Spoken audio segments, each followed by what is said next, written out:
I'm going to record this meeting just to let everybody know. So if anybody wants to watch this later, or if somebody misses it, they are able to watch later. Sorry, I'm getting really distracted here. Okay. Thank you for joining us. I'm the constituency coordinator for David Kuhn, and I'm here also with Lindsay DeMerchant, who is his EA. If Lindsay could just wave her hand so people can see her.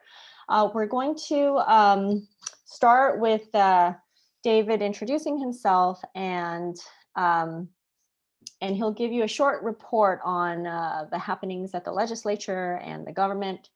The last community gathering, I believe, was about a year ago. So a lot has happened in the meantime. So there is a lot for him to catch us up on. We are going to, after that, do a Q&A.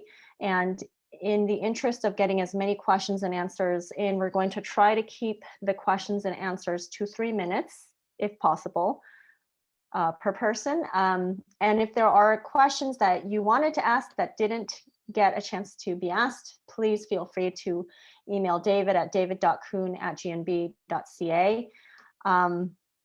And if you know how to do the hand raise thing, that would be the easiest way to indicate that you want to ask a question, and I will try to get to you as quickly as possible. So without further ado, David, I will let you take this away.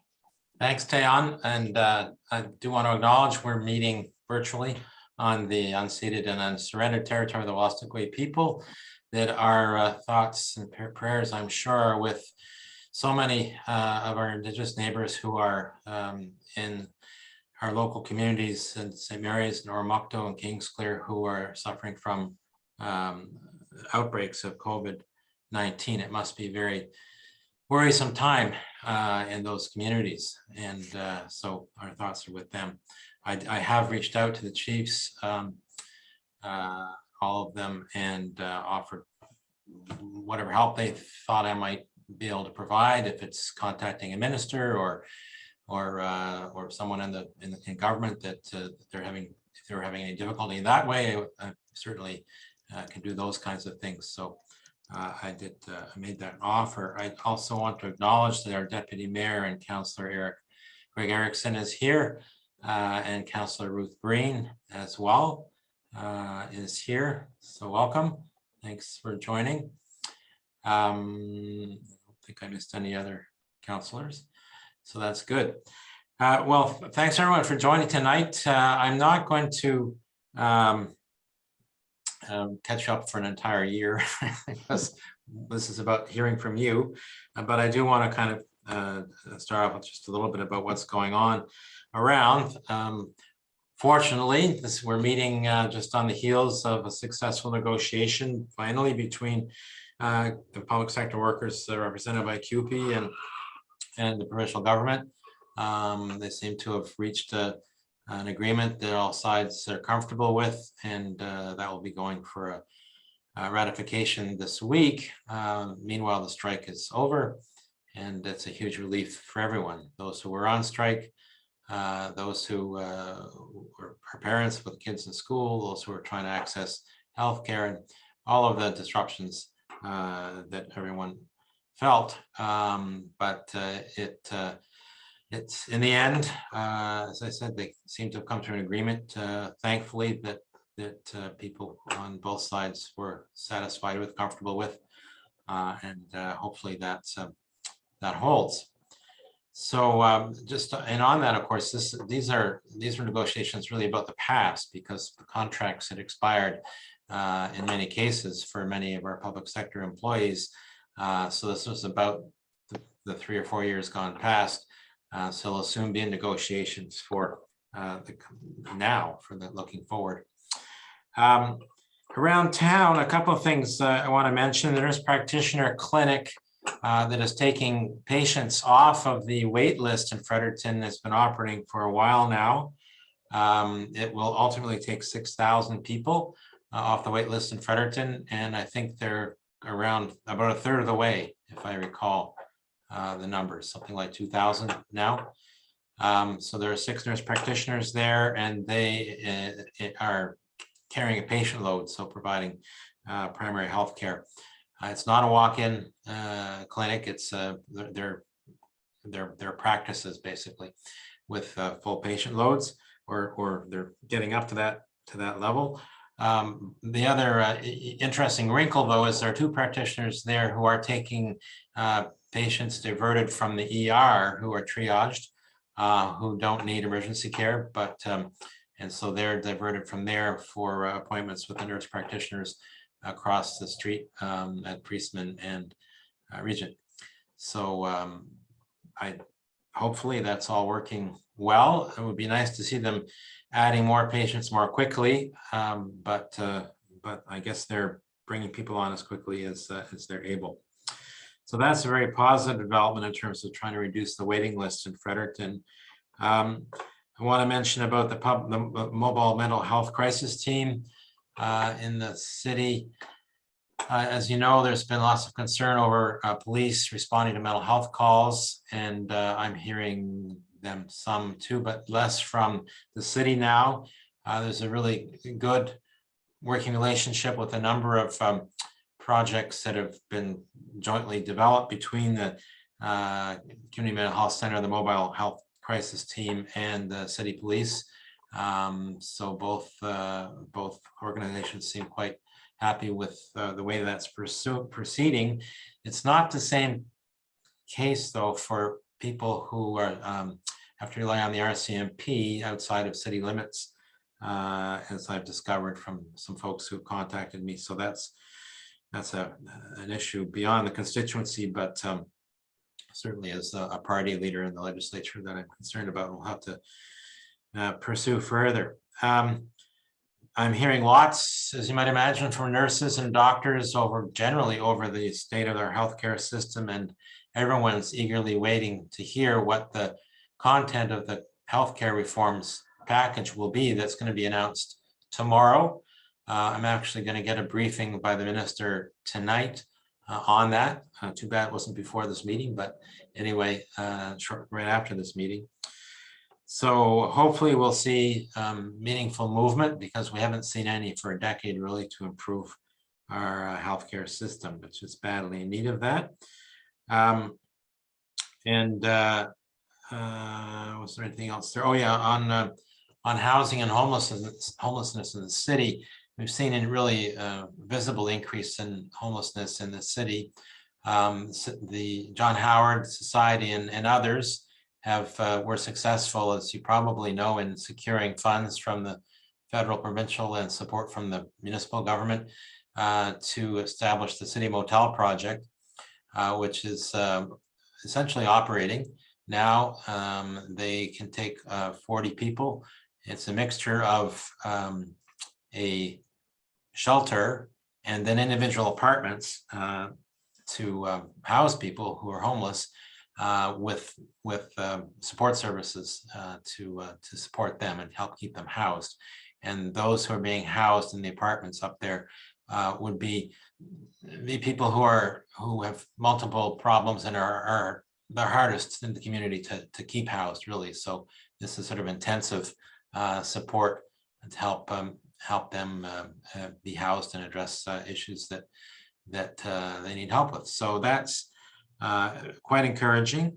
Across the river, there's also a housing project going forward that's led by Marcel Lebrun for all of Fredericton, where he is building mini homes, micro homes, on land across from the Walmart Canadian Tire over there, which is going to be essentially an intentional community built around social enterprise and community center.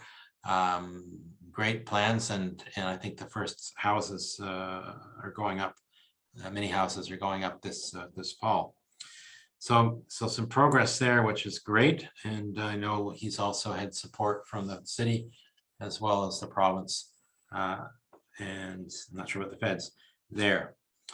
The legislature's in session, and the beginning of it was mostly preoccupied with the strike and all the issues around that. But myself and my colleagues are focusing on a couple of things. Certainly the healthcare reform and looking at that.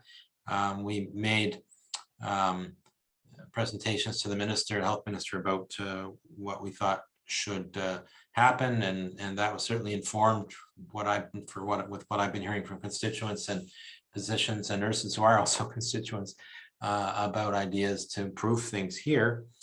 That will be one thing. We're also really focused on housing and the real challenge for people who rent to stay in affordable housing, their apartments with affordable rent. There's no rent controls here, and the bills I put forward to try and get those in place haven't been able to move forward. The government did bring forward a Residential Tendencies Act amendment that did one thing what Bill was trying to do, which was to eliminate the possibility of raising rent more than once a year, which is good. But on top of that, it really doesn't do much more than, even though they were committed to protecting people from unreasonable increases in rent, it just expands to all tenant types, all lease types, the ability to go to the Residential Tenancies Tribunal if their rent increases and register a complaint. But it's only under very sort of narrow circumstances that the tribunal would do anything about that. So it's not a great change to the status quo there. We're also, and I'm also focusing on the need to improve public transportation in the city, in our cities, with the provincial government becoming a more active partner, but integrated into a provincial network of public transportation that links city transit with intercity transit, with the intercity bus system, and even looking at what might be done with rails. So that meets, of course, many goals, social goals, economic goals, and environmental goals. One of our most intractable source of greenhouse gas emissions is from transportation. And there could be significant reductions if we had convenient, affordable public transportation that allowed you to travel wherever you needed to go when you wanted to go there. And so that's another priority. And then we're also looking at trying to improve the Lobbyist Act, because lobbying in New Brunswick is really hidden.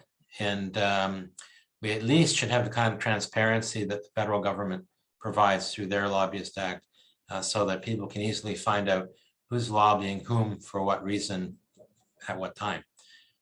And we don't have that. We just have a very minimal registry where you can find out who's essentially registered as lobbyists.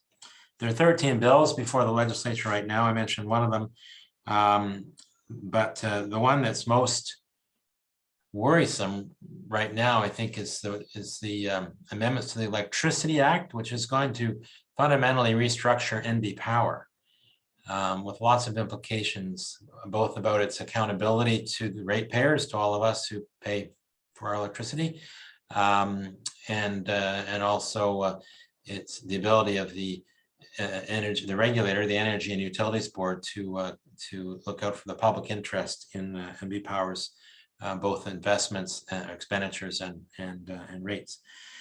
And I won't go into great detail, but essentially it would create a holding company that NB Power would be able to transfer any part of itself into, which would basically take it out of the realm of serving the public interest of being subject to economic regulation on their rates, regulation on their investments, and so on. So it's anyway, it's quite worrisome. We're getting a briefing as MLAs on it Thursday, and I tried to get it. I did move a motion trying to get it to a law amendments committee so we can get everyone before the MLAs to explain what they thought of it, what was going on, bring in some expert witnesses, hear directly from NB Power, but government defeated that motion. So it only goes to the conventional committee stage where we're not able to call witnesses. So that's unfortunate for such an important bill. Anyway, that's enough. Way more probably than you wanted to hear. But I will mention, it's easy to keep on top of what both the caucus is doing and what I'm doing as MLA on our website, which is Green Caucus Vert, VERT.ca. And in there is my MLA page, as well as the overall sort of work of the caucus and the Legislative Assembly. So greencaucusvert.ca. And now I guess we will open it up to questions or comments or whatever. Does anybody have Concerns? a question or a concern?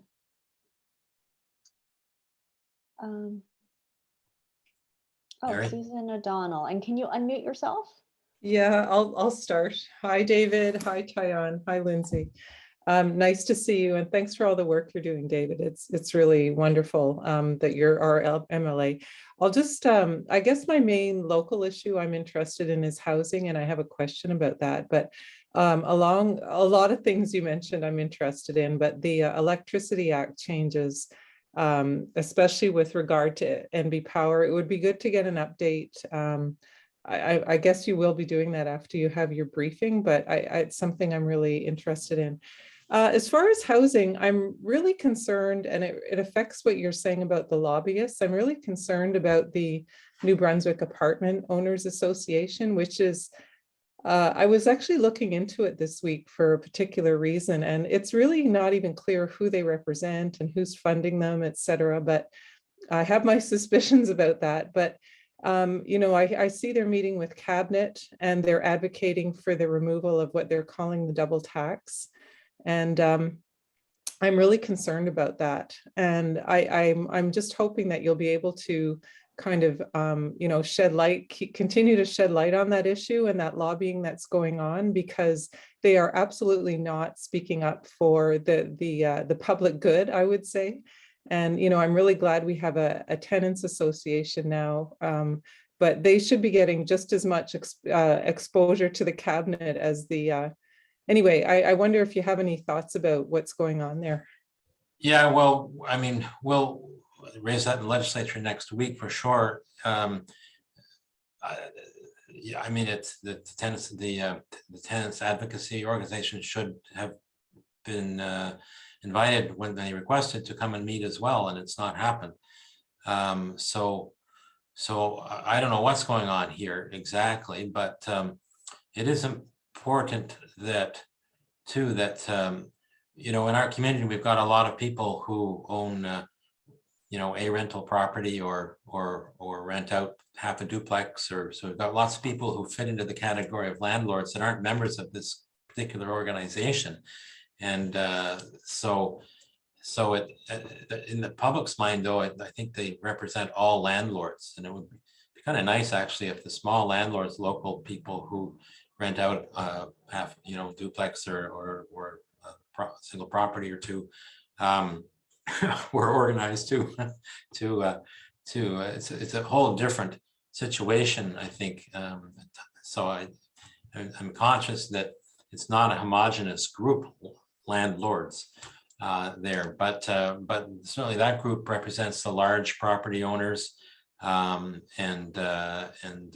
they lobbied extensively against the first bill I brought on trying to improve tenants' rights inside the Residential Tendencies Act a couple of years ago. They mounted a huge campaign targeting everybody under the sun, chambers of commerce, the premier, the cabinet members. Anyway, it was surprisingly big until they realized that it was a private members bill, and perhaps it wasn't going to go all the way. So yeah, it's something that we need to shine a light on for sure.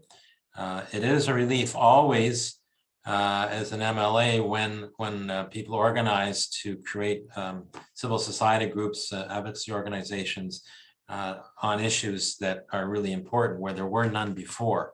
So this is a huge step because it makes the work to advocate for positive change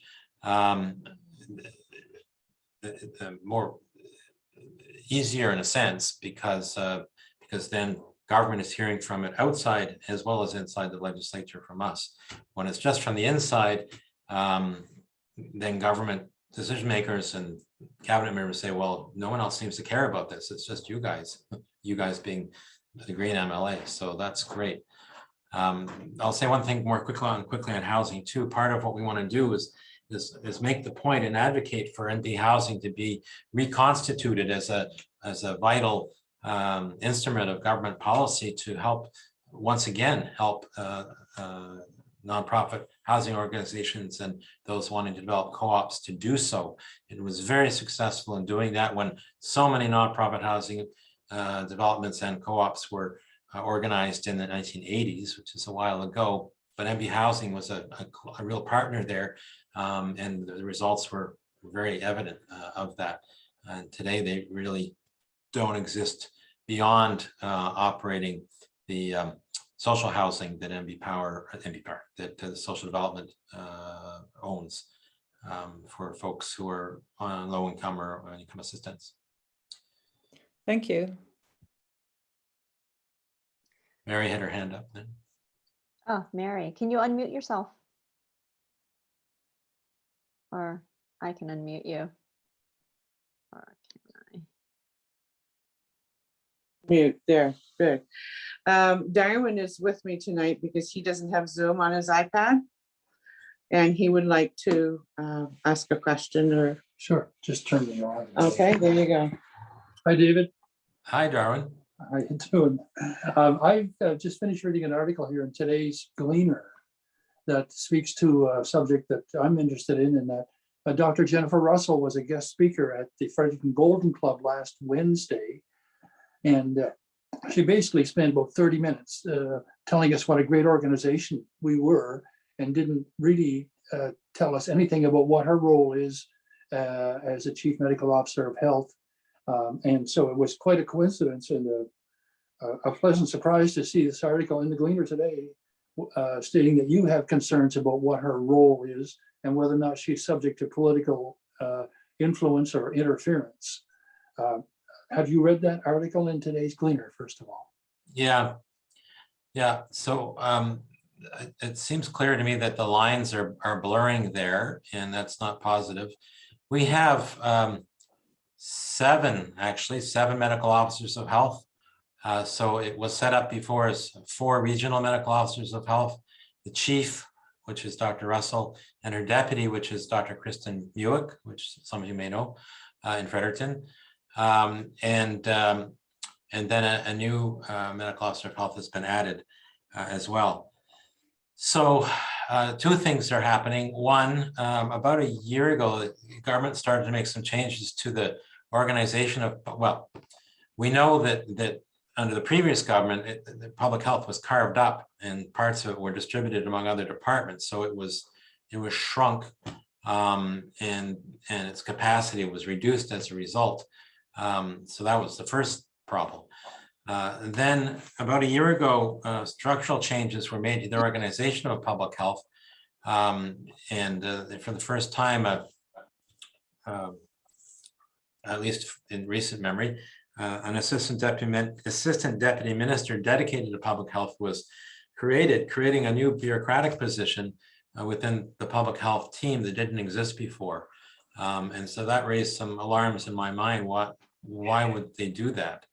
Last thing we need is to create any more bureaucracy within public health, because it was a pretty nimble team of medical professionals, epidemiologists, and so on. So that kind of was the beginning of it. And then that restructuring continued with a bunch of that public health team being put under the assistant deputy minister and taken away from Dr. Russell, at least in terms of her direct responsibility. So not the other physicians, not the other medical officers of health, but epidemiologists and so on.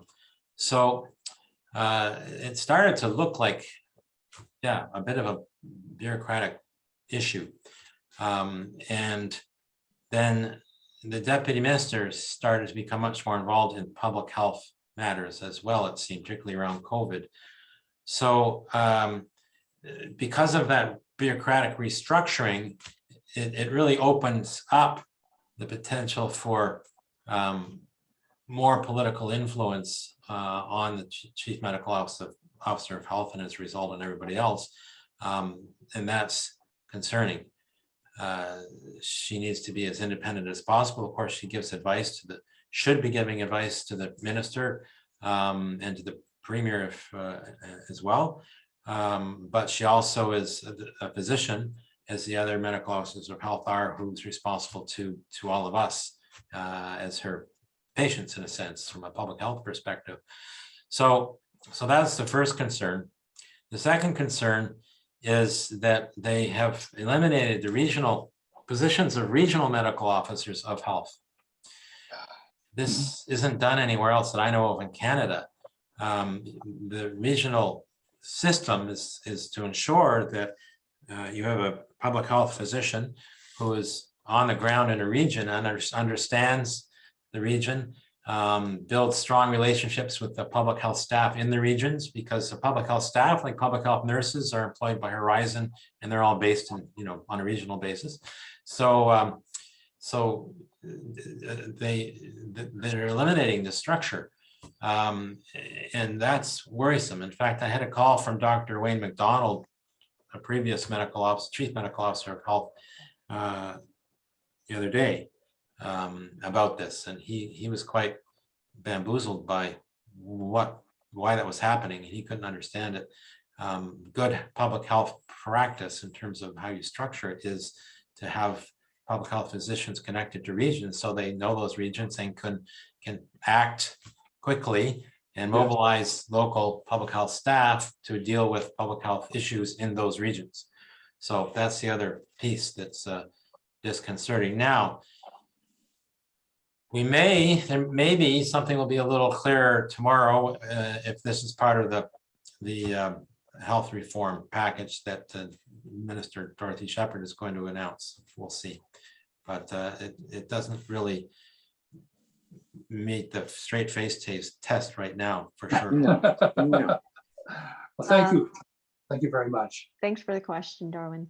You're welcome. David, when I raise my hand, it's just to let you know your time is up, just to be aware of the time. Gail has her You're supposed to time. make my seat do something. See, I'll buzz your Vibrate. seat. So Gail Wiley's got her hand up. Gail, are you unmuted? I think so. Can you hear me? Yep. Yes. Okay, we're good. This is a little bit muddled, but Council of Canadians folks and friends are trying to get Fredericton City to get on with implementing the several reports they already have on climate adaptation and emissions of energy and other things. And it looks stalled. And that could be not an accurate thing. Maybe it's just taking them time, but we want to get them going, and we've got some plans to do that. In the meantime, this week I watched a webinar on, it was labeled sustainable housing, but it really was about how the role of municipalities in doing the climate action. And it had the mayor of Bristol, England, who was just brilliant on this. And his model was cities are really kind of the engine, you can call it that. But he said, we know what needs to be done.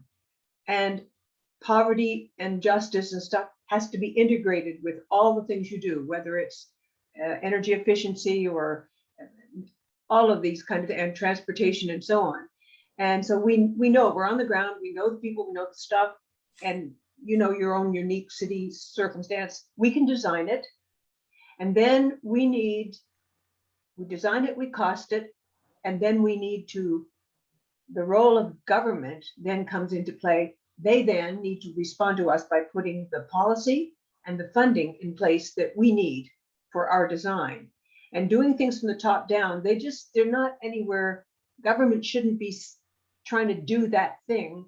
Municipalities should be, and governments should have this other role. Do you agree with that model? And if so, for New Brunswick and for Fredericton, on the issue of energy efficiency in renos and in new build, which level of government should be responding? And what are the chances of it doing that? Well, I'll say something and then I'll invite Greg and or Ruth to speak because of the municipal parts of this, but there needs to be a strong partnership for this to work. And just on the provincial side, I try and tour the province once in the summer and once in the winter. And on my summer tour, and I usually meet with mayors, or if the mayor's not available, the handiest counselor in the community I'm in. Learn a lot all the time. Sometimes I meet with the whole council and mayor, even over breakfast. But what I heard from many mayors was that they have been pushing, particularly on the adaptation side, their priorities for support, whether it was the mayor of Grand Manan around serious coastal erosion undermining their main road, or the mayor of Sackville trying to engage the province in supporting the refurbishment of the diking system that really keeps Sackville from being underwater, at least parts of it. So many examples like that around the province. So there is a problem provincially that the province is not well engaged as it should be, either on adaptation or on tackling emissions or themselves. So when there's some excellent staff at the provincial level, but at the political level, there isn't much will to do anything with any sense of urgency. So that's a challenge. But so that's our bailiwick provincially, and we've got some strategies that we're going to roll out around that to try and light a fire under the province. But maybe Greg and or Ruth want to say something. I'm happy to chime in, but only with Councillor Breen's permission will I go first. Of course, go ahead, Greg. Thanks, Ruth. So we have a environmental and stewardship committee, standing committee meeting on Thursday. One of the things we're going to be talking about is the work plan, in the next little while, making our community energy and emissions plan more real for the community. Okay. We have tentatively put about $250,000 aside in the coming year's budget to work on, various aspects of that plan and its interface with both, the city's environmental footprint and also transitioning to the leadership dynamics that are required to bring our community, larger communities, carbon footprint down, which is the task.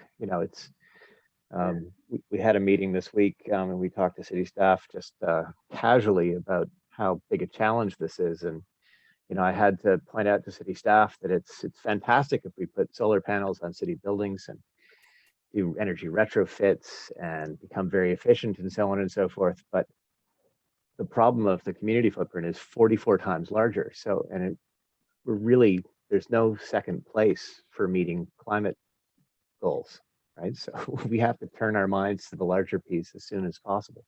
Yeah. In order to do that, we are going to need a magnificent amount of help from the provincial government, both enabling legislation to help us do things like PACE programming, that allows residential homeowners to put energy retrofits into their property and have them be funded through kind of a separate mortgage that stays with your property, that NB Power kind of underwrites.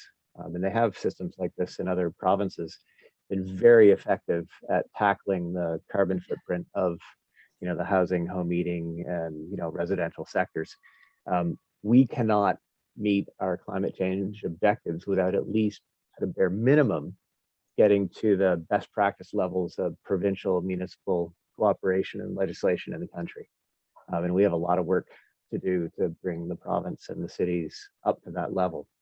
But we've got a very committed team at the city working on this, and we're certainly very aware that it's not so much about the targets as just getting on task and starting to make a difference when it comes to these things. I was very happy to see that St. John last week, I think it was, made a commitment to zero emissions, joined I don't know if it's a national or international collective of groups that are aiming at net zero. And I think that's exactly something the city should consider doing as well. But I don't have anything more specific on that to offer. Councilor Breen might have a few pieces to add. I think Greg really covered everything. I would just highlight the importance of collaboration between municipalities, province, and federal government as we move forward towards the targets. I do hope that the municipality strengthens the targets. Our targets right now are only 80% by 2015. We'd like to get to net zero by 2050. So hopefully we can move forward with that. There is I'm seeing a lot of progress, and I'm pleased with what's happening. We have great staff working on it as well. We're really fortunate to have Margot Shepherd on council, and I'm really looking to her for advice on council. She's got the expertise and she brings a lot to the council table on that. So I do think we're moving forward, but I do think that the collaboration between municipalities, province, and federal government has got to be working together. Okay, one little supplementary. Rather than seeing Fredericton tackling the province, are the municipalities together? Do they have a strong lobby together to work that the province can't ignore? Or are you struggling at it one city at a time? Well, Gail, no offense, I'm going to object to how you frame that question, because I wouldn't say that anyone can have a strong enough lobby to the province to actually force them to commit to action that they're ideologically opposed to. Yeah. So the city is part of several networks of lobbying groups. We have at the provincial level, the Union of New Brunswick Municipalities, the Cities Association, the Francophone Association of Municipalities. All three of those groups, have climate change objectives on the agenda when they talk to the province. We're also part of national, the Federation of Canadian Municipalities and their groups. We've also joined the International Covenant of Mayors supporting climate change objectives. So we're plugged into the international scene as well. The problem is not being networked or integrated. That's not a concern here. The problem is dealing with a provincial government that I think is kind of opposed to taking big steps in this file. I don't think at any level has the Conservative Party, whether it's provincial or federal, actually discussed climate change at any of their policy conventions. So, we could have all the lobbyists in the world, and this group isn't going to take these ideas seriously. But no more on that conversation. What we are getting is all the support we need to figure out how to do what the municipality can do that we have the power to do ourselves. So that's the easiest part of the program. The only thing getting in the way of that are your councillors. So we can be judged accordingly on that. Now, the problem is all the things that really matter are provincial and federal. Yeah. So we could foreseeably, and Ruth, this will be me being extraordinarily optimistic, it's possible for the city to do virtually everything that we need to do in the next 2 years. Like, that's how small a basket of things there are. Mhm. Now, some of the things we can't do quicker than the market allows for. For example, the electrification of public transit and all of the carbon emitting motors and requirements that the city has. We can't transition those things over to non-emitting sources of energy quickly. We're at the mercy of markets, the availability of batteries, buses, and all that other kind of stuff. So that is going to take some time. jump Sorry, into. we're running out of give a time. time check. Yeah. Okay. That's great. We heard from Greg Erickson and Ruth Green, so I'm really glad that we took the time to listen to the two of you on that. Thanks for the question, Gail. Does anyone else have? I don't see any other hands up right now. Well, people are thinking about questions. Let me just offer a word of encouragement. This time around, the federal government is clearly serious about making substantive progress. I think they'll be a strong partner, and that means everywhere. So that is going to create some good pressure and support from the federal side. Fredericton is moving along as well as presented here in a positive way. So that there'll be a pinch point there where they're going to say ouch, and we'll have to see some progress.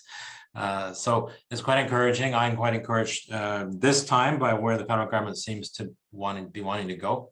So that's the hopeful note. But if I did a survey here and asked you the name of the Minister of Environment, I don't know how many people would actually be able to say who it is. Trevor Hansen has his hand up. Do you want to unmute yourself? He's not Trevor? the Minister of Environment. Okay.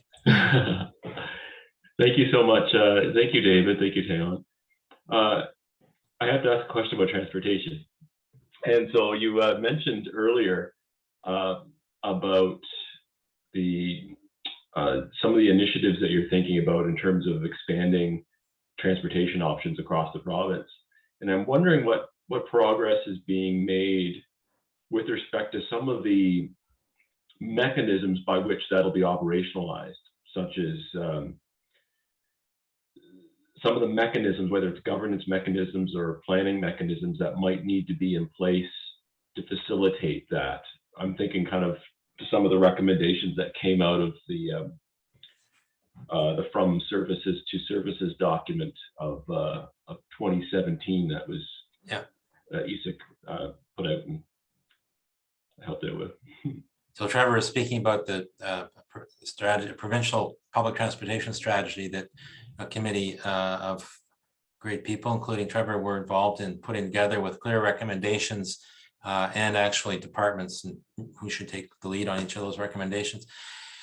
The exciting thing is, the other day I actually got an answer in question period on transportation, and lo and behold, the Premier said, well, actually, we're working on that. And apparently, 4 departments are working together: education, transportation, social development, one other I can't think of, and the Executive Council Office, to try and put together an implementation plan. I'm assuming based on that original strategy that you were involved in with Trevor. So that's very encouraging.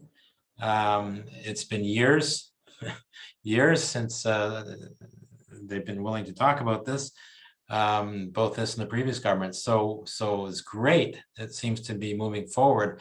I have no more details yet than that, but I will pursue it and try and find out, get a briefing and see what's actually cooking. But other than that, I don't know. But the Premier just kind of, something he knew was going on, decided he would actually answer the question, which was great. Suddenly you sit back and go, oh, I'm going to get an answer. So yeah, so something's happening, and that's really encouraging. And it's got to be related in part to one of the common concerns that was raised when Dorothy Shepherd did her consultations around the province on the healthcare system, was the lack of access to transportation for people to get to medical care, healthcare appointments. And she highlighted that a number of times in some public statements. So perhaps that played a role. Anyway, it's good to see.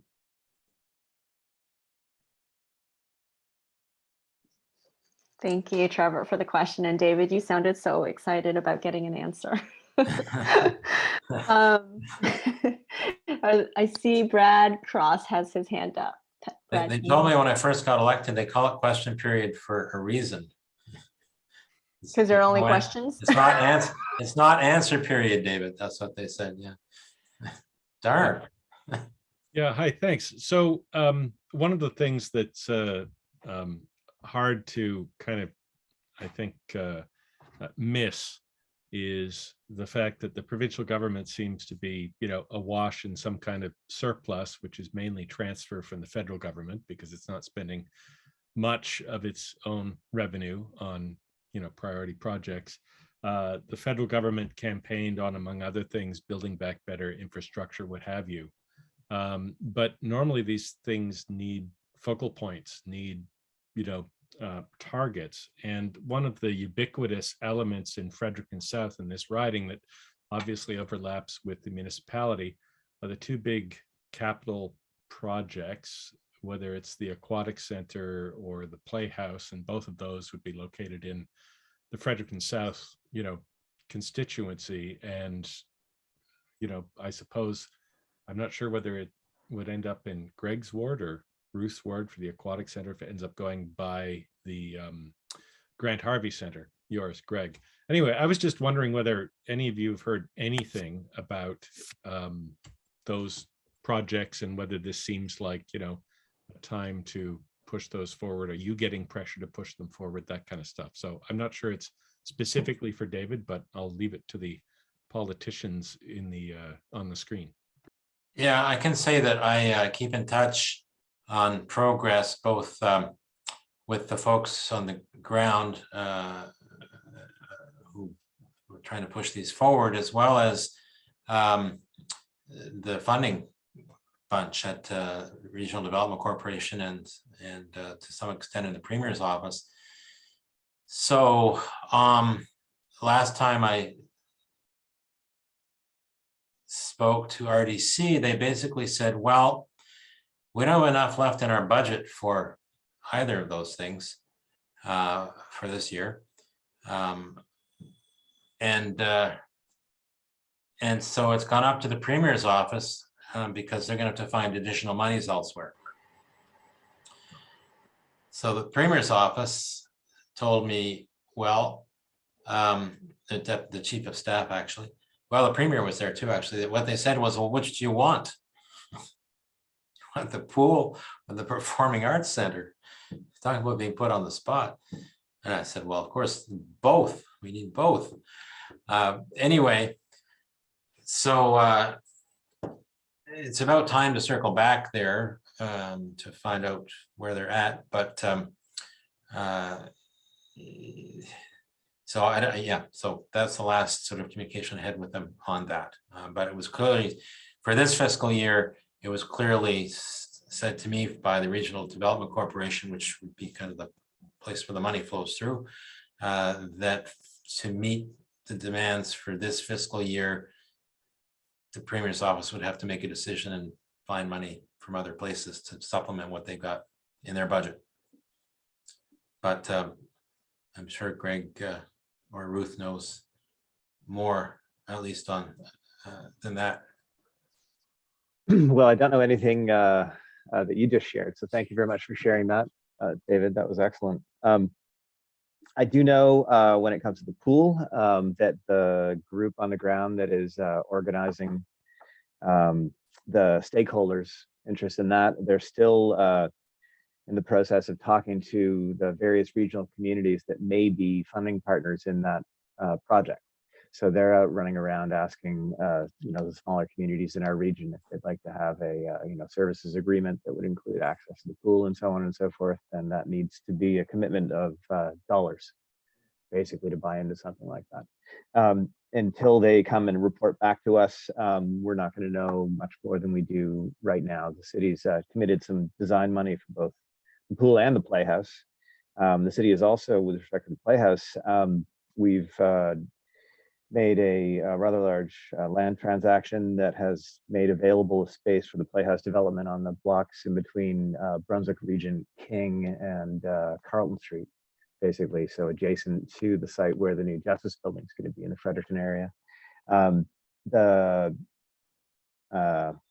Yerkes from the Playhouse and their chair of the board came in to talk to council at our last council meeting and gave us a quick run through their annual report. And they're very excited to get started working on kind of some of the advanced design components that are going to be relevant to, this new location for the Playhouse to go to. In terms of funding for either of these facilities, we haven't had the kind of appropriate conversations that I think the subject merits with either the feds or the provincial governments. Anyone that works for the federal government or the provincial government in a legislative capacity or in a policy capacity relevant to either of these two things gets an earful every time they come within a kilometer of City Hall. I promise you that. However, the challenges are quite impressive when it comes to getting money for what is sadly characterized by both the provincial government now and certainly the last manifestation of our federal government. They kind of characterize both of these things as wants and not needs. So they never really took them as seriously as we would like them to. Nevertheless, the city's committed to move forward on these topics. So it'll be interesting to see what might come forward from the federal government with respect to infrastructure. The Playhouse and the pool are forms of recreational public infrastructure. So they may qualify for some of this Build Back Better funding and programming. And even if they don't, the city of Fredericton is quite nimble in how it does its capital project budgeting. We don't need them to contribute to the Playhouse or the pool. We do need a contribution to city capital projects somewhere in our budget that would be to the same scope and scale required to move those projects forward, because we actually have the flexibility internally to move things around. So they don't want to give us money for a Playhouse, but would be willing to give us, $15 million to renew water and sewer infrastructure. We can make that work and turn it into a new Playhouse. So the question is, we really need the other levels of government to sit down at the table and say, how can our capital projects help fulfill your agendas? Choose what you will, that you're willing to partnership with us on. And then we'll have a much better idea of how much of the Playhouse and pool or our other capital project needs the city will need to tackle by itself. Now, not the front, the city of Fredericton is probably one of the most admirable communities in terms of our current debt load. So we do have the debt room capacity based on provincial legislation to fund both of these ourselves. But that would very much stress and strain the city of Fredericton's ability to do other things on other files. So we are definitely looking for funding from other levels of government, both on the capital construction side and hopefully on the operation and annual maintenance side too, because if anyone's ever watched the reality of St. John's experience with their big pool, if you just get capital money, it's going to be a really long time before you have any free money, because those things are operationally expensive, not just expensive to build. But hopefully we're moving forward on those. Sorry, we've got only 6 minutes left, and Phyllis Wheaton did send a little note here saying, small town hospital staff are scared, jobs being cut. It's scary not knowing if our job is there after tomorrow. So I don't know if that's a question or just a statement. I know, David, you're going to get briefed on the health reform after this meeting, actually, but I don't know if you know anything else about that. No, except that, both Kevin Arsenault and Megan Mitten, the other two Green MLAs have small town hospitals in their ridings, so they are right on that. So be rest assured that they're great advocates for small town hospitals, rural hospitals, and totally supportive of all those efforts. Great. I would just, yeah, go ahead. I lost it. Anyway, Greg said something that made me think of something else, but Playhouse, pool. Playhouse, I don't know, the pool. In any event, it's gone. Sorry. Great. So we're at 7:55, and we have maybe time for one more question if anyone has a burning question that they absolutely want to ask. And if not, then I'm I going know what to... I was going to say. Oh, what was it? Well, so one of the things I've been trying to do in the legislature of late is to brand Fredericton in the minds of all the MLAs as our capital. I mean, it may seem obvious. It is the capital, but it doesn't receive the respect it deserves as New Brunswick's capital city in terms of the way it's regarded by the provincial government. And not just this one, but you know, capital cities need to be regarded that way. Not to take anything away from other cities, but it is the capital. And so it's an important, I think, an important way to position Fredericton in the minds of all our MLAs and the cabinet members, that when we're talking about these projects, we're talking about the capital of the province. And it should be kind of the jewel in the crown in a sense for New Brunswick. So, you know, you don't want to kind of overstate it because you don't want to tick off other cities, but just that kind of framing, I think it really is important. We're talking about our capital city when we're talking about these issues, and that needs to be taken into account. Great. Mary, did you have your hand up? Was that, can you unmute yourself? Yes, I'll try and be very brief. It had in the paper this week that they were planning on reducing the number of municipalities in the province by a tremendous amount. So that means municipalities are going to encompass a much larger area. How is that going to affect the small hospitals, for instance, what you were speaking about? So that's the details of all that are coming out Thursday, and it is really a reduction in LSDs for the most part, as far as I understand it. Okay. So it wasn't. It was not municipalities as such, but a lot of them LSDs are going to get amalgamated with cities, towns. I don't know about Fredericton, but for example, in St. Stephen, the LSDs outside of St. Stephen, where the students go to the St. Stephen High School. So anyone, right? So as far as that catchment area goes, those LSDs will become part of the town of St. Stephen. Okay. So that's the most of what's going on. I don't know the Okay. details, but that's the most of the kind of thing that's happening. Same for St. Andrews, as the two examples that I know from the local mayors. Question, what's the Oh. LSD or whatever you just said, what does that mean? Oh, sorry. So it stands for Local Service District. Yeah, and so it's rural communities that are unincorporated. They don't have a mayor and a council. So they have they're local service districts where their mayor is essentially the minister of local government, and they don't have a accountable representative local government of their own. Greg, did you have your hand up? You wanted to say something? I did, and no one, I think, except provincial staff really knows what's going to be in this recommendation until they reveal it on Thursday. But there are also going to be changes to the scope and efficacy of the regional service commissions. Right. So I was led to believe that that's coming forward as well. But you know, I'm really excited about the potential for some of these changes. You know, for example, if they amalgamate some of the LSD spaces that are in between the city of Fredericton and the airport, then we can run a bus to the airport, right? So that would be fantastic. Yeah. So there's going to be opportunities with whatever framework is presented.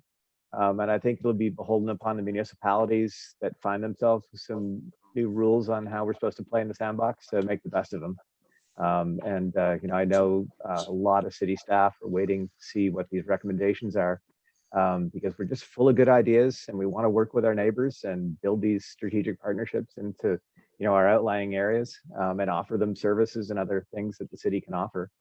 But we just don't know, what the rules are going to be moving forward yet. So exciting times. And Biggest to change Trevor's, since the 60s. to Trevor's point, I think that with the changes to the regional service commissions, there may be an opportunity to do regional transportation planning. Not that I've seen this, but I'm hoping this is part of it. So lots of opportunities for sure. I agree with Greg on that, but we'll see. My critic for local governance reform is Kevin Arsenault, and he has a very close relationship with the minister. And he's been regularly kind of in touch with him. So far, he's been feeling pretty good about what he so far has heard and understands. So that's positive. Great, guys. This is 8:01. We are going to have to end the meeting. It was a really great hearing from everybody and hearing your questions. David, thank you so much. And David, I will let you say the last word. Yeah, well, thanks everyone for joining in tonight. There are some great things happening all around the province as well as in Fredericton. And as always, the greatest things are what citizens and their organizations and our local businesses and nonprofits are doing, because they have the vision and they have the passion to make change and make improvements. And that's why it's so great to work at the local level as much as possible. Fair enough. No. Oh, okay. So good night. Thanks, everybody. I gotta go see the minister. Fingers crossed.